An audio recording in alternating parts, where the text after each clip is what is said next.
Welcome to the Fit 15 podcast show, where you'll find health and fitness inspiration, motivation, and information shared in 15-minute episodes.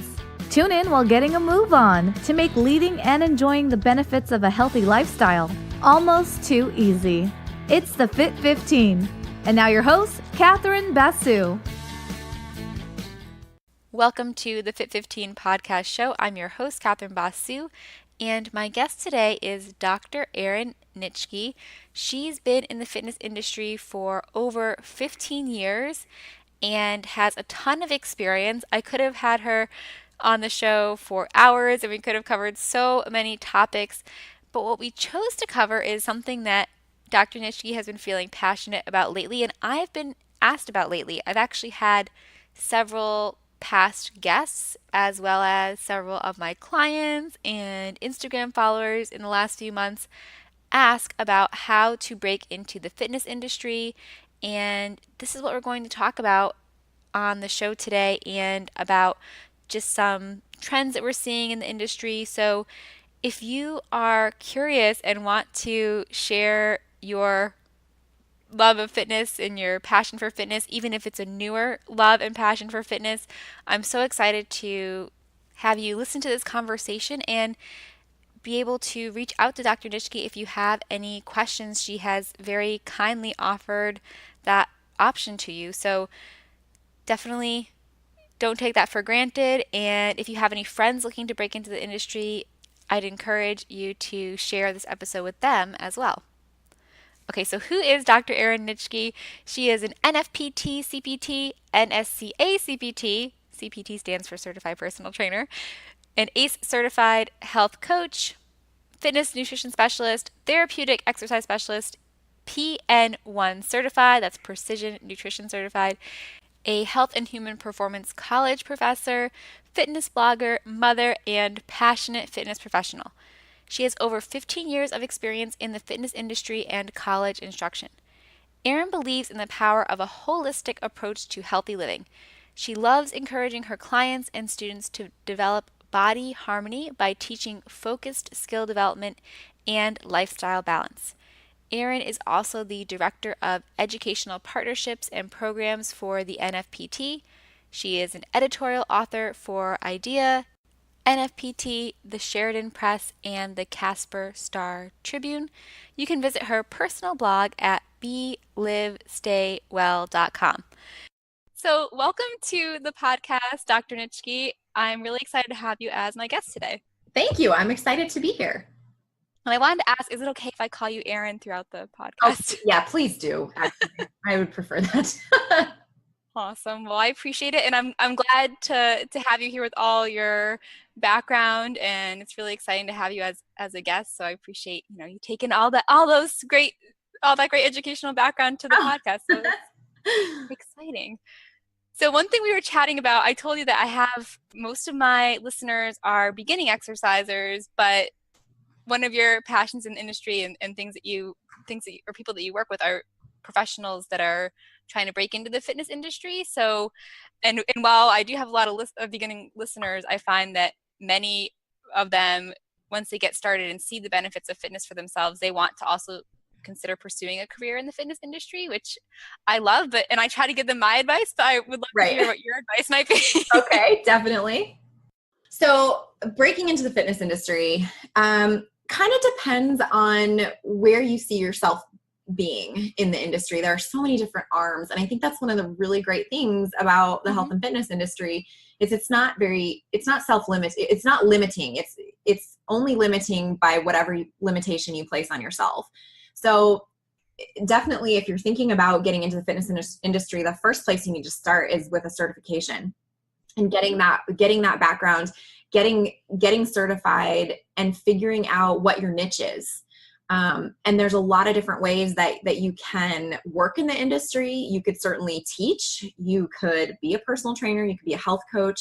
Health coaching is becoming bigger and bigger. ACE is going to get ready to roll out a new health coach version here, I think, within the next year. Okay. So yeah, it's definitely a growing field and getting a whole lot more respect given the kind of change in healthcare and that changing political landscape that's really affecting that care piece of the industry, that allied healthcare continuum. So there's any number of ways you could be a fitness industry writer, which is one thing that I do. You could work in partnership with like a registered dietitian. A lot of registered dietitians, because they do have the ability to bill for insurance, will often hire or contract out with personal trainers, with health coaches, people that have that end of the fitness part, being able to program and work with clients one-on-one. So I've actually worked in a hospital before as an exercise physiologist. So there's any number of ways. You're only limited by your creativity. And so I think one of the things, at least I notice this with my students, is that they kind of think about going into the fitness industry and the only thing they can do is work at a gym.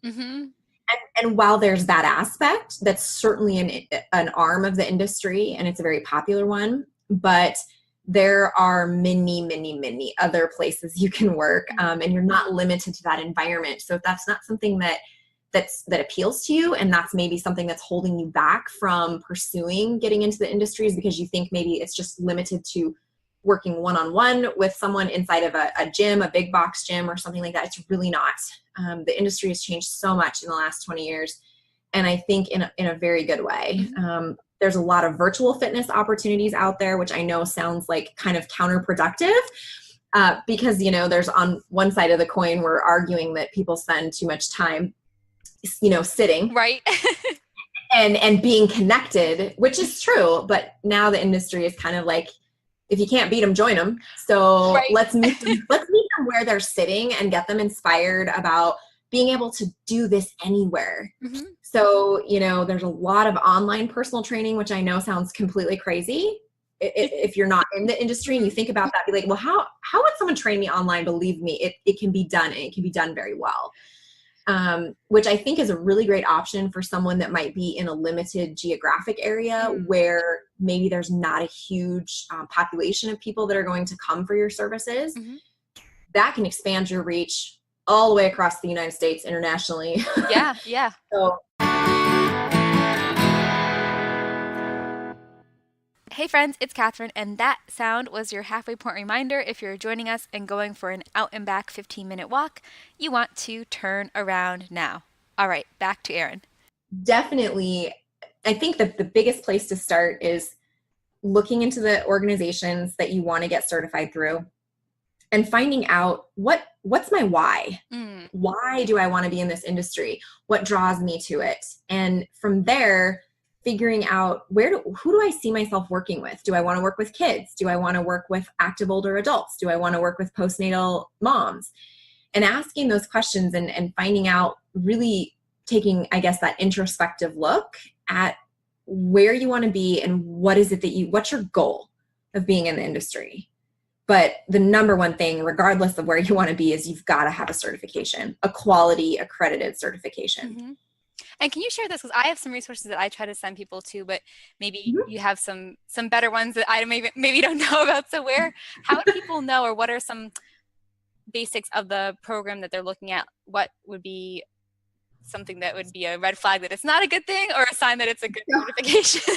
So when you're looking for a certification, there are industry leaders for sure. But any certification that's accredited will bear the seal, the NCCA, which is basically the fitness industry's governing agency in terms of getting organizations accredited, which means that those organizations that bear that accreditation have met minimal standards to be considered a quality organization. So ACE, American Council on Exercise, is one. IDEA, Health and Fitness Association, is another. It's now just ideafit.com. The NFPT, there's the NSCA, there's ACSM. And if you go to the website for any one of those organizations, there should be a seal either in their footer or someplace on their home, like kind of splash page that denotes that they're NCCA certified. Got it. Actually, I think American Council on Exercise has a certification comparison page. I don't have the link at the top of my head, but you can actually compare certifications, and it'll say it's in this really nice columned kind of organization table that shows if it's a for-profit or a not-for-profit, when it was established, the cost for taking the exam, and whether or not it's accredited. Mm-hmm. I do think I've seen that before, so I probably have you? Okay. I hope I'm not making that up. Definitely. I'm sure I saw that. So it might have been several years ago when I got started, but I think it's still there. I hear you. Awesome. So I guess as you've been in the industry and interacting with different people, what would you say are some of the like kind of reoccurring themes, things that maybe need to be addressed, or things that maybe people might want to look for that they could be a part of if they're starting out? I think one of the trends and recurring themes is that credentialing. There's a lot of .com-y type of certifications that you can like literally go online, and in 50 minutes you can take a 45 question multiple choice test, right? And all of a sudden you're a certified trainer. And that scares me to my very soul, my very core. It's because you have a responsibility as a health and fitness professional. You're manipulating the variables that correspond with and add up to a person's overall quality of life and health. And therefore you've got to know your stuff, and a 45 question test is not going to do it. Right. So, and thank God too for that. I mean, let's just be honest and be grateful that there is some sort of minimal standard. But there is that, I've seen the education piece of personal training start to change a little bit to focus a lot more on practical application of skill, whereas just learning the stuff in the book, which I think is really good. And there are some organizations that do that very, very well. And really promoting that excellence in credentialing is something that I think has been a recurring theme for quite a while, as we started seeing more and more of those. Hey, I'm a certified personal trainer. Well, yeah, you can probably call yourself that, but what's your license say? What's your credential say? Right. And one of those things, there's this huge advocacy movement too. And ACE does a really great job of their ACE. They actually have an ACE advocacy arm of their organization that really digs into legislation and examining the laws or regulations or resolutions that are being put forth that could potentially negatively or positively impact the industry as a whole, not just that organization, but as a whole. And I think that that's another recurring theme, is there's a lot more individuals in the industry now that are advocating for, hey, let's make sure that these individuals are credentialed, and that it's kind of like with, you go to med school, there's a board that you have to pass. Right. It's not enough for you just to read the book. There needs to be some sort of test or examination that forces an individual to demonstrate their level of proficiency. And so there's this huge movement now, and we see that in higher education programs too, of putting that message out there that not just anyone can be a personal trainer and be successful at it, because, well, you might do something that's illegal and you wouldn't. Right. That's really scary. It's a reason that personal trainers, if they're independent contractors, will carry liability insurance, because they're protecting their credentials, and they have the health and well-being of their clients at the forefront of their attention. So I think the advocacy piece is one recurring theme. I think another interesting theme that we keep seeing is the exercise in medicine, the EIM movement. And it's really cool because it's this kind of collective and cooperative movement of all professionals in the allied healthcare continuum. So it isn't just those of us on the health and fitness side of things, the sports nutrition, the athletic training, the personal training, health coaching, all of that, but it's practitioners. It's like medical practitioners, and it's orthopedic surgeons, and it's all of these collective voices from different tiers and different levels of the allied healthcare professions coming together and saying exercise is medicine. And we want to start integrating these practices with our patients, with our clients, so that it's aimed more at prevention than treatment. We're always going to need treatment. Unfortunately, there's always going to be disease. There's always going to be something that has to be battled with that tertiary and secondary prevention and treatment. But if we can start having a collective message coming from those that do the treatment, so your doctors, the Western medical model, with those of us that focus on helping someone prevent or reverse a certain condition, like type 2 diabetes, for example, and we have this collective voice, we might really be able to get something done and start integrating the value of personal training and health coaching into that Western medical model that we see so often in physicians' offices, if that makes sense. Yeah. And that's exciting to me, because I do find, sometimes I'm lucky and I get clients that, are kind of on that edge of, trying to prevent something from getting worse. But that doesn't always happen. And unfortunately, I think there really is a disconnect. Like a physician might tell you need to work out more, you need to lose weight, but it might come across as accusatory versus giving action steps of what to do next. That is such a good point. Absolutely. And really, physicians, medical doctors are incredible people. They have a wealth of knowledge, but how much of their knowledge is focused on prevention? Right. And how to program for exercise. Right. And how to, I think they probably have the nuts and bolts of it in terms of we know the impact, we know the chronic and acute adaptations the body undergoes with exercise, with exposure to exercise. But they don't have the time in a 15-minute appointment to write you a prescription for exercise that you could go and execute on your own. Right.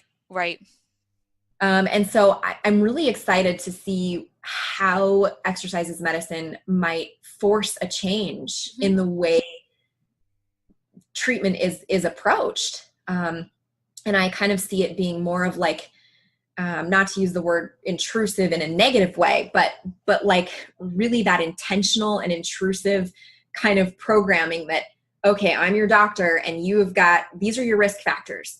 You're a male over the age of 45 and you have heart disease in your history, you're resting or your fasting glucose is 110, those types of things.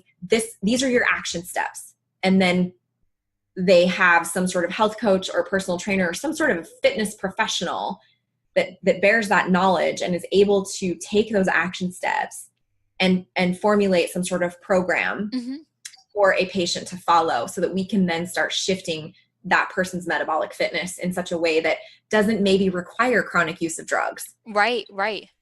Pharmaceuticals are wonderful and they have helped cure a lot of things and address a lot of problems. But if there's a way that we can do it naturopathically, why wouldn't we? Yeah, no, and even, sometimes just very small steps, like just starting a walking routine can be really impactful. Just if it's 10 minutes a day, the bottom line is that something is better than nothing. You don't have to come out of the gate and go full P90X yoga on your first go around. I think we tend to maybe kind of over exaggerate the amount somebody needs to make an impact. And it doesn't have to be this, it's not this extreme amount, you don't got to do plyos and HIIT training every day. Right. Now, if it's performance related, there's a difference. Right. In terms of how you would approach programming and execution, but to just have a positive impact on someone's resting heart rate and their blood pressure and all of those signs of, the metabolic fitness that we tend to be able to examine in a blood test, it does not take a ton. It takes commitment and it takes consistency. And I know that that's an oversimplification of it, but in reality, it's true. Yeah. Which is exciting if we're able to help people find that, right? Yes. So I think not making the message, you have to do this or you're going to die, but helping people develop an appreciation for how much better quality of life they would have. It's not about the body. It's or how the body looks so much. We put too much emphasis on that. It's about how the body feels more than anything. Right. what's your resting? If your resting heart rate's like in an 85, I'm going to be a little concerned about how hard your heart is working. Mm-hmm. And let's try to do something to impact that in a way that isn't discomfort. It's not causing pain. It doesn't have to be uncomfortable. Right. To be positive. And I think that sometimes people just starting out are like, oh my gosh, I have to do, 25 sets of 9 repetitions of all of these machines and I have to do all this to make an effort. And that's just not true. Hi friends, it's Catherine, and Erin and I had such an awesome time chatting that I decided to break this episode up into 2 episodes. So come on back tomorrow to join us for the second part of my chat with Erin, where we'll talk more about breaking into the fitness industry and focusing on this question of whether or not you can be a successful fitness professional if you don't look the part. So I hope you enjoyed today's episode. I look forward to sharing the rest of our conversation tomorrow. Before I leave you, I did want to share that tonight, Wednesday, June 13th, 2018, Brianna is doing a $5 fitness class for us in honor of the 5-year anniversary or birthday, as we've been saying it, over on Fit Armadillo, birthday celebration for my fitness company, Fit Armadillo. So what I loved that Erin shared is that online fitness sessions can actually be really productive and effective, and that's what we do at my fitness company, Fit Armadillo, who is the sponsor of the podcast show, The Fit 15. So if you haven't tried a session yet, I highly recommend and encourage you to go check that out. And if you can't make tonight's class, you can also check out our class on Thursday, June 13th, 2018. It's a yoga class with Kayla. I hope you get to enjoy one of those sessions, and I hope you subscribe to the podcast so you don't forget to tune in tomorrow. Thanks for listening. Bye. Thanks for listening to the Fit 15. For show notes and more, visit fitarmadillo.com/podcast. See you next time.